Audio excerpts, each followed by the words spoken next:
to be the cladding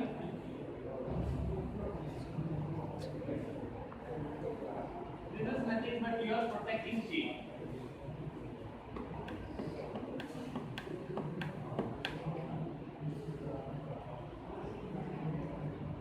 So but in the concept we have seen the two refractive index of the medium. One is for the cladding, which is the shaded portion. This is nothing but your cladding.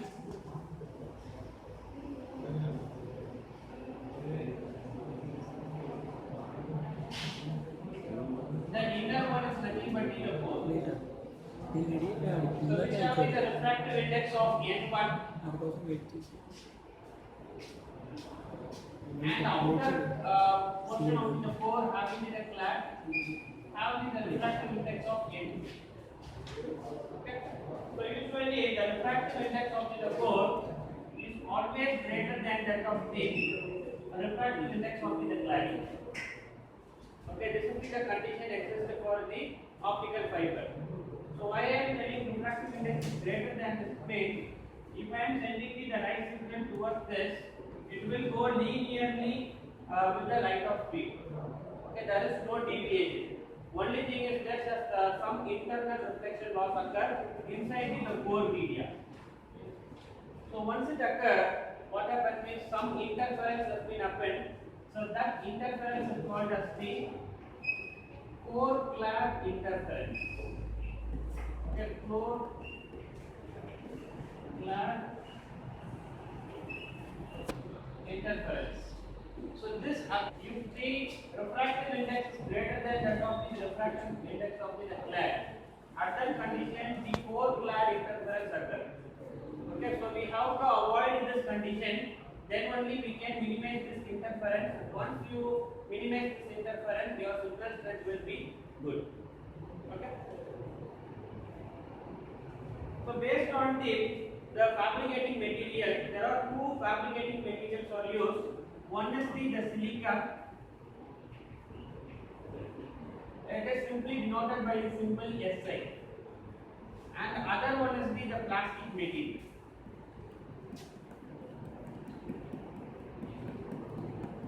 Okay, usually in our laboratory they are using the plastic fabric material. Okay, so if you see the core medium, it is made of the plastic material. It is not the silica. The silica is the one look like a glass material. Okay, so even if you bend the glass material, whatever things it will break. So what only they not prefer the silica material. So compared to the plastic material, it will the cost wise it is high, the silica. In plastic, the cost is very low. A flexible material. Okay. So here we are going to see the two material. One is called as the glass fiber, and other one is the plastic fiber. In this case, the refractive index will be ranges from for glass material N equal to 1.458 to 850 nanometer. Similarly, for the plastic material, it ranges from 1.49 to 1.60. So this is the refractive index value for the silica and the plastic. Okay, so we are going to see some classification based on the modes and the refractive index. There are two classifications based on the mode. In last class we have seen one is the single mode fiber. In single mode fiber you have only one core medium, whereas in multi-mode fiber you have the more than one core medium. So this is based on the modes.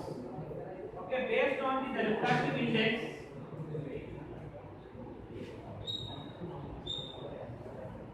Okay, there are two types. One is the step index and the other one is the graded index. Step index fiber and the other one is the graded index fiber. So this we will see detailing in the next class. But you should know what is the classification based on the modes and based on the refractive index. So next we are going to see about the numerical aperture. So based on the numerical aperture, we are going to find the performance metrics of the optical fiber.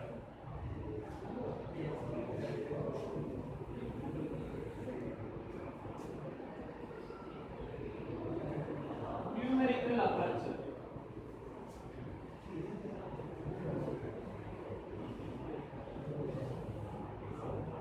So let us consider your optical fiber, which consists of the core and the clad, the inner float and the outer clad. Okay, the inner part is your core.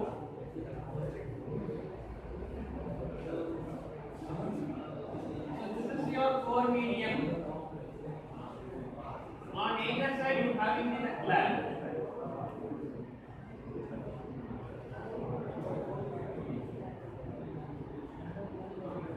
So let us consider the one scenario in which the linear direction signal, which is going in linear, which is at the centering portion of the core.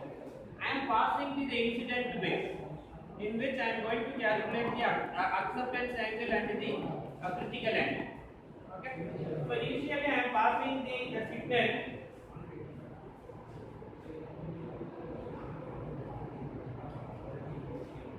Okay, so the signal has been striking at the optical fiber, in which it has been accepting some angle.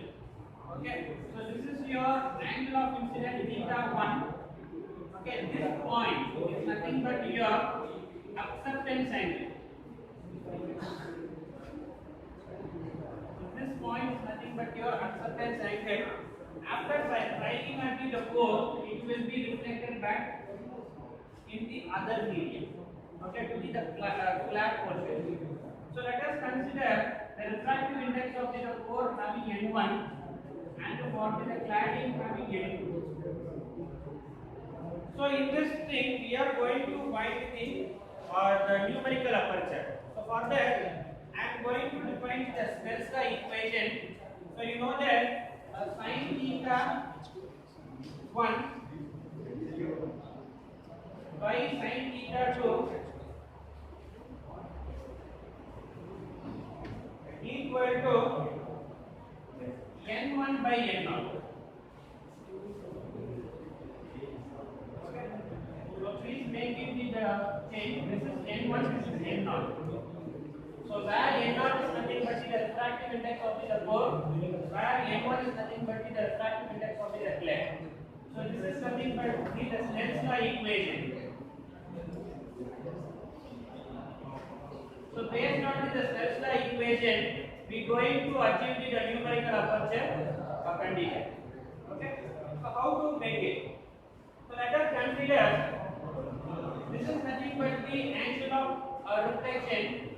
This is also angle of reflection at the incident point.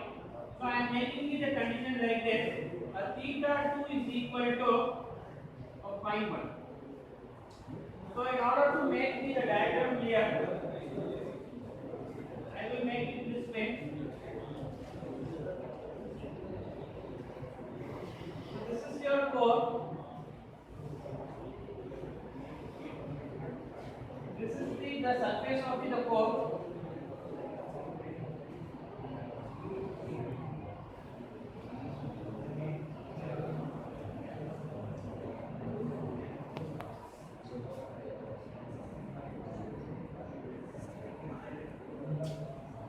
Nothing but theta 2. This is nothing but your theta 1. Okay, this is the angle of incidence which has been accepted inside the core, which makes it an angle of theta 2. And again it has been bending. Okay, this is nothing but the refraction on the other medium and denoting A, B and C. This is your phi. So I am making the condition like this: theta 2 is equal to phi 2. I am making the condition theta 2 equal to phi 2, am considering this right triangle. Listen, I am making this right triangle. So consider the right triangle ABC. Okay. So if I am adding all the angles, what you will get? You will get 180 degree. Correct.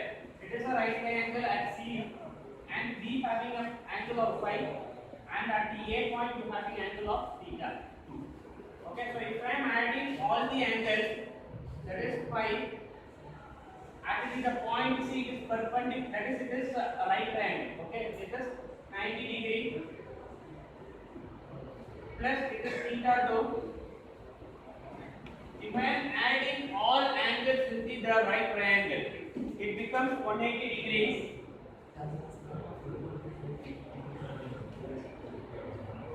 Please imagine in this way, if I am adding phi and this is the theta 2. Listen, if I am adding phi and theta 2, approximately what you will get?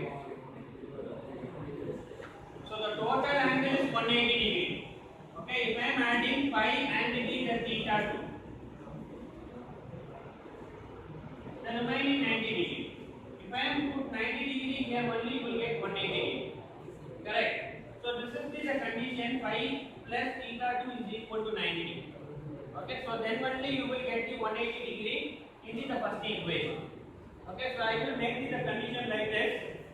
So here I am making the value for theta 2 is equal to 90 degree minus phi.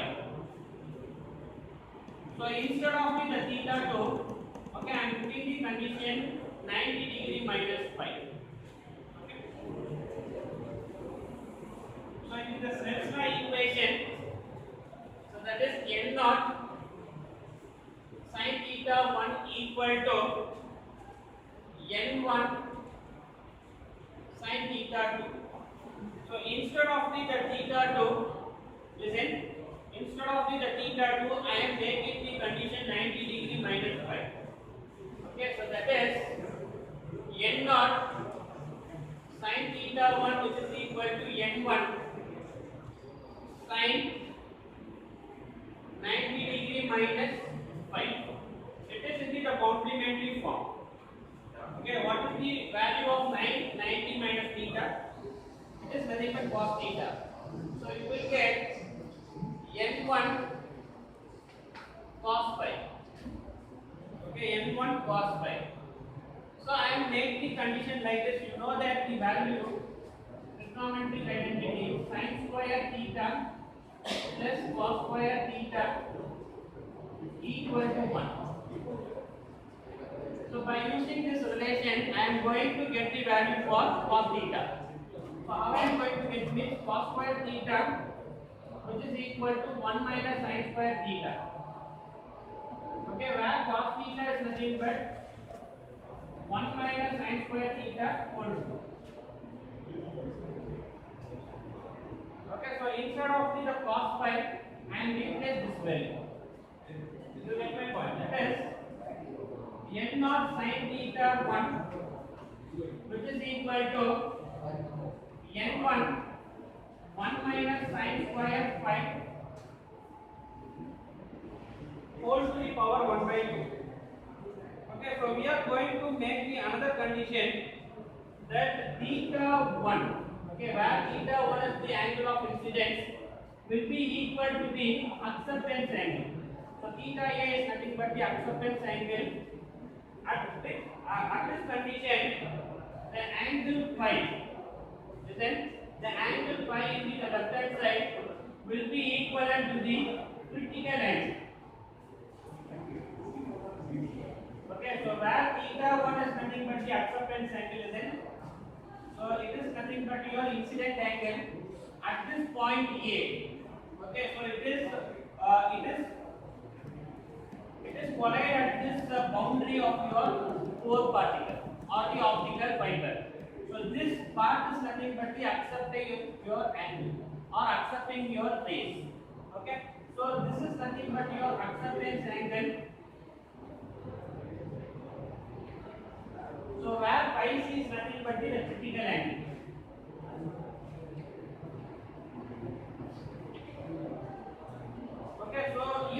condition occurs, okay, that is angle of incident equal to the acceptance angle, then the angle phi will be equivalent to the critical angle. So I am putting the condition in the above equation, that is n naught sin theta a, which is equal to n1 1 minus sin square phi c whole to the power 1 by 2. So in this equation we are going to apply the rate here. So in last class we have derived the value of sin phi c. So what is the value of sin phi c?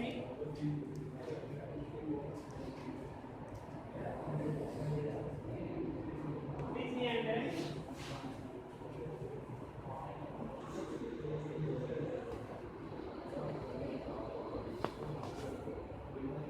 Sin phi c is nothing but n2 by n1. So in last class we have derived. So where n2 is nothing but the refractive index of the second medium, where n1 is nothing but the refractive index of the first medium. The first medium in this sense it is nothing but your force.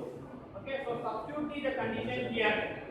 That is n naught sin theta a is equal to n1 1 minus n square, sorry, n2 square n1 square whole to the power 1 by 2. So take LCM for this step. That is n1 square minus n2 square whole divided by n1 square whole to the power 1 by 2. If you take it root for the denominator, it becomes n1. So this n1 get cancelled. So you will get n1 square minus n2 whole square whole to the power root, or it is nothing but 1 by 2. So listen, where n0 is nothing but the refractive index, it is mentioned not. Okay, it is not. It is nothing but the refractive index of the air. Okay, so usually the refractive index, that is n0 for air is equal to 1. Okay, so if you substitute the value of the refractive index, that is sin theta a, which is equal to n1 square minus n2 square whole to the power 1 by 2. Okay, this is nothing but the numerical aperture relation. So if the acceptance angle is maximum, then if acceptance angle is maximum, then the numerical aperture is given like this. The numerical aperture sin theta a max, which is nothing but n1 square minus n2 square whole to the power 1 by 2. So this is not your last step, but we have to find the value of this. Then only we can tell what is the numerical aperture in terms of the refractive index. So we have to calculate the value of n1 square minus n2 whole square, the whole root. Okay, that is the thing we want.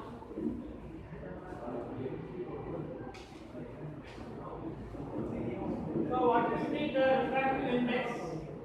The refractive index is denoted by the delta. It is the difference of the two layers. That is the core and the clear.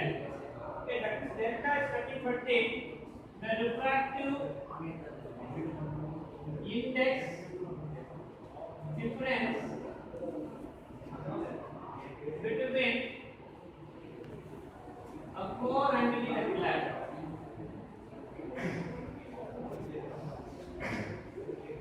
So where delta is nothing but the differential part between the core and the cleft. So what is the relation for the delta? So delta is equal to n1 square minus n2 square divided by 2n1 square. Okay, this is the relation already. It is the one postulate. It is one formula for that is refractive index difference between the core and the cleft. So with the help of that only we are going to substitute in the left hand side. Okay, so for that what I am going to do is, so please rearrange this equation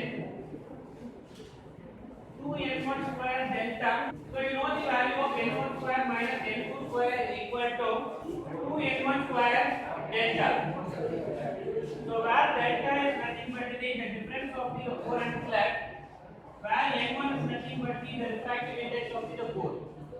Okay, so by using the second relation and substituting in the first equation. Okay, first equation. So that is substitute second in 1. Substitute second in 1. Then your numerical aperture is equal to,